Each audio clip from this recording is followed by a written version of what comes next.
দীর্ঘ একটা দিন কাটানোর পর অবশেষে ঘুমোতে যাচ্ছি। আমরা এখানে টাকার পাহাড়ের পাশে ঘুমোচ্ছি, এটা একটা আলাদাই অনুভূতি। আমরা একসাথে খেলছি, একসাথে ঘুমোচ্ছি, একসাথেই জিতবো। শান্তিতে ঘুমাও সবাই, কারণ পরবর্তী চ্যালেঞ্জের জন্য তোমাদের শক্তির প্রয়োজন আমি হবে। আমার ফ্যামিলি এবং আমার লোকেদের জন্য যতটা করার দরকার ততটাই করব। আমি এখনো কিছু ঠিক করে উঠতে পারিনি আমি টাকাটা জিতলে কি করব। এখানে উপস্থিত 1400 জনকে অনেক অনেক অভিনন্দন এত দূর আসার জন্য।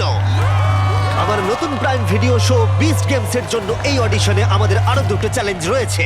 3 নম্বর চ্যালেঞ্জের নিয়ম খুবই সহজ।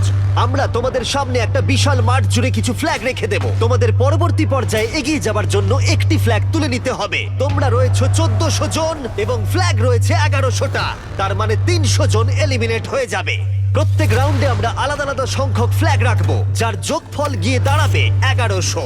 একবার ওই রেড লাইনটা পেরোলে তোমাদেরকে ফ্ল্যাগ তুলতেই হবে, না হলে তোমরা এলিমিনেট হয়ে যাবে। হয় তুমি ফ্ল্যাগ নাও, না হলে তোমায় বাড়ি যেতে হবে $5 মিলিয়ন ছাড়াই। যতটা সম্ভব আমি জোরে দৌড়বো। ফ্ল্যাগটা আমাকে নিতেই হবে যত তাড়াতাড়ি সম্ভব। প্রথম রাউন্ডে মাঠে মাত্র 10টা ফ্ল্যাগ রয়েছে, আর তোমরা রয়েছে 10 জনের থেকে অনেক বেশি। এক্ষুনি সবাই যাওয়ার চেষ্টা করো না, এবং এটাই অপেক্ষা করার জন্য ভালো সুযোগ, যাতে পরবর্তী রাউন্ডে সুযোগ কাজে লাগাতে পারো।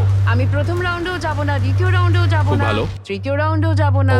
ঠিক আছে, আমরা প্রথম রাউন্ড শুরু করতে চলেছি। তোমরা দুজনে কি একই ফ্ল্যাগ চুজ করবে? যে জোরে দৌড়বে সেই পাবে। যেই আমি এই হর্নটা বাজাবো তখনই রাউন্ডটা শুরু হয়ে যাবে।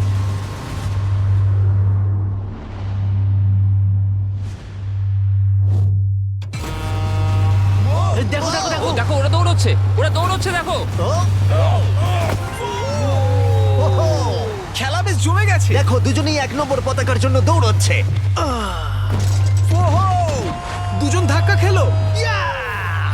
আমি 10 নম্বর ফ্ল্যাগ পেয়েছি, 10 নম্বর ফ্ল্যাগ পেয়েছি। 10 জন ফ্ল্যাগ পেয়ে গেছে আর 2 জন এলিমিনেট হয়ে গেছে। এখানে আসার জন্য ধন্যবাদ।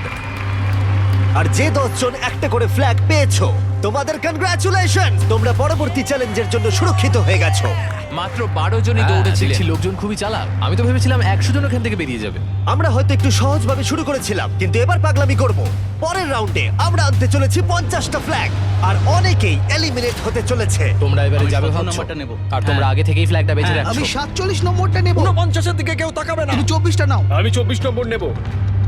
সবাই তাদের ফ্ল্যাগ বেছে রাখছে, সবাইকারই একটা পরিকল্পনা আছে। কিন্তু যদি একজনও গন্ডগোল করে তাহলে তোমরা সবাই $5 মিলিয়ন হারাবে। ঠিক আছে, রাউন্ড 2, মাঠে 50টা ফ্ল্যাগ আছে।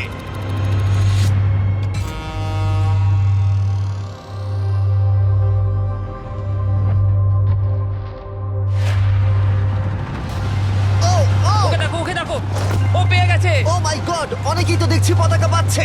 এটা পাগলামো। ও মাই গড, আর কয়েকটা মাত্র ফ্ল্যাগ বাকি আছে। দেখা যাক শেষ ফ্ল্যাগটা কে পায়। 20 নম্বর ফ্ল্যাগটা পেয়ে গেছি, চলো। দারুণ। 50 জন ফ্ল্যাগ ধরতে পেরেছে, আর 5 জন এলিমিনেট হয়ে গেল। মনে রাখবে, তুমি যত বেশি অপেক্ষা করবে তোমার সুযোগ তত কমে যাবে। শুরু করা যাক। দৌড়তে শুরু করেছে। ও মাই গড, দেখে মনে হচ্ছে যারা রেড লাইন ক্রস করছে তাদের মধ্যে বেশিরভাগই ফ্ল্যাগ পাচ্ছে, কিন্তু তাদের মধ্যে অনেকেই এলিমিনেট হয়ে যাচ্ছে। এই রাউন্ডে 8 জন এলিমিনেট হয়ে গেল। আমি দেখতে পাচ্ছি পিছনের দিকে তোমরা দাঁড়িয়ে রয়েছো। তোমরা কি ভাবছো শেষের দিকে তোমরা ট্রাই করবে? সেটা কি তোমাদের পক্ষে ভালো হবে? কিন্তু এখন তো সেইভাবে যাওয়াও যাচ্ছে না। সামনের সারিতে যারা দাঁড়িয়ে আছে তারা নিজেদের মধ্যে ফ্ল্যাগ ভাগ করে নিচ্ছে। 307, আমি 307টা নেব। 304, 24, 24। ঠিক আছে, ঠিক আছে। আমি জানি না কোন ফ্ল্যাগটার জন্য দৌড়বো। বাকি ফ্ল্যাগের সংখ্যা দ্রুত কমে যাচ্ছে, তার মানে ফ্ল্যাগ পাওয়ার সম্ভাবনাও ধীরে ধীরে হ্রাস পাচ্ছে। এটা সত্যি পাগলামো। ও মাই গড, দেখা যাক শেষ পতাকাটা কে পায়। ও না, ও পেয়ে গেছে। অনেকেই পরবর্তী রাউন্ডের জন্য অপেক্ষা করছিল, কারণ তারা টিম হিসেবে কাজ করছিল। তোমাদের গ্রুপ চাই আমি এটা এখানে রেখে দিই? হ্যাঁ, এদিকটা দিয়ে দাও। ঠিক আছে, এবং তারা একে অপরকে ফ্ল্যাগ নিতেও দিচ্ছিল। ওহো! এটার কোনো মানেই হয় না। সবাই এত কেন ভালো ব্যবহার করছে? আরে ভাই, $5 মিলিয়ন। দেখতে গেলে তোমরা একে অপরের সাথে বিট্রেই করবে। কাউকে না কাউকে তো বাড়ি যেতেই হবে। কেউ তো বাড়ি যাবেই। আর রাউন্ড যত এগোতে থাকলো, ফ্ল্যাগের সংখ্যাও কমতে থাকলো, আর টেনশনও বাড়তে থাকলো।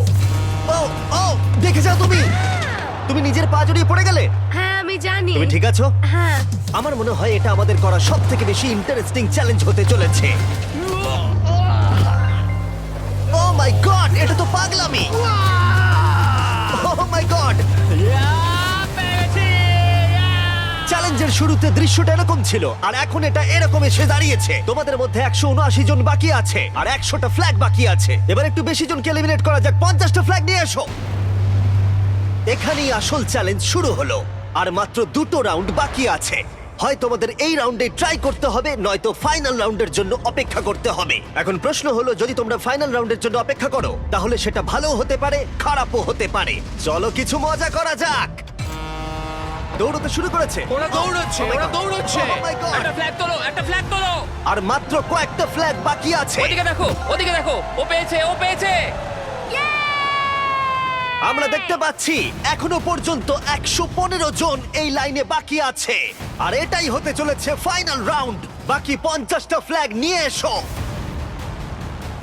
এখন 115 জন বাকি আছে, কিন্তু শুধুমাত্র 50 জনই আমাদের এই দিকের রিং এ জয়েন করতে পারবে। বিস্ট গেমসের মূল পর্বে জায়গা করে নিতে প্রত্যেকেই ফাইনাল রাউন্ডের জন্য প্রস্তুত হচ্ছিল। লক করো, লক করো।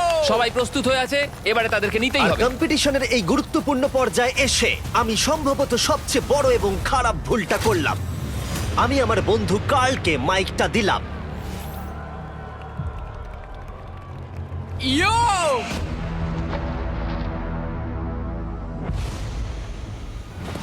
আরে দাঁড়াও তোমরা, আমি যেতে বলিনি। সবাই ভাবলো তুমি যাও বলছো কার্ল। আমি শুধু ইও বলেছি। ব্রো ভাই, এতে তো 50 জন বেরিয়ে গেল। আমি ইও বলেছি। এই পুরো চ্যালেঞ্জটা জুড়ে এটা খুবই স্পষ্টভাবে বলা ছিল যে হর্ন বাজালে তবেই রাউন্ড শুরু হবে, কার্লের ইও বলাতে নয়। ওয়াও এটা কি হলো জিমি? আমার হাতে মাইক্রোফোন ছিল না, আমার কিছু করার নেই। ভাই, এটা তো যাতা ভাই ছিল। কার্ল শুধু বলেছিল ইয়ো। তোমার ইও 31 জনকে এলিমিনেট করে দিল। এয়ার হর্ন বাজালে তো ওরা এগোয়, ইওতে কেন এগিয়ে গেল বুঝলাম তোমরা না। জানো এলিমিনেট হয়ে যাওয়া প্রতিযোগীদের কি খুশি করতে পারে? $2000। আর ফাইনালি এটা হলো 1100 নম্বর ফ্ল্যাগ। আর এই রাউন্ডের শেষে চ্যালেঞ্জটা শেষ হয়ে যাবে। এই চ্যালেঞ্জের ফাইনাল রাউন্ড $5 মিলিয়ন বাজিতে রাখা আছে। 3, 2, 1 দৌড়াও, দৌড়াও! শেষ ফ্ল্যাগটাও তুলে নিয়েছে। 1100 জন প্রতিযোগীকে অভিনন্দন, তোমরা সবাই ফাইনাল রাউন্ডে প্রবেশ করলে। এটা এখনো পর্যন্ত সবথেকে বড় চ্যালেঞ্জ। এটা লাস ভেগাসে অ্যালিজিয়েন্ট স্টেডিয়ামে আমাদের শেষ রাত। আমরা বিস্ট গেমের আগে চূড়ান্ত চ্যালেঞ্জের জন্য তৈরি। সাধারণ কাজের বাইরে গিয়ে এই ধরনের কাজ করা একটা ইতিহাস তৈরি করার মতো। পরবর্তীকালে আমি যখন এটা দেখবো বা অন্য কেউ এই ভিডিওটা দেখবে, তখন আমি বলতে পারবো যে দেখো, আমি মিস্টার বিস্টের ভিডিওতে ছিলাম। ঠিক আছে, তোমাদের মধ্যে 1000 জন যারা ফাইনাল চ্যালেঞ্জ অতিক্রম করবে তারা সরাসরি চলে যাবে আমাদের 10টা পর্বের প্রাইম ভিডিও সিরিজের মূল পর্বে। এই শো এর প্রতিটা পর্বই আমার করা ইউটিউব ভিডিওগুলোর থেকে অনেক বড় পর্যায়ের হতে চলেছে। এই শো এর মাত্রাটা অবিশ্বাস্য। আমরা একটা গোটা শহর তৈরি করতে চলেছি, একটা গোটা আইল্যান্ড দিতে চলেছি, এবং থাকছে বিনোদন জগতের ইতিহাসের সবথেকে বড় পুরস্কার। তবে তোমাদের এবং আমার বিস্ট গেমস টিভি শো এর মাঝখানে রয়েছে শেষ চ্যালেঞ্জ।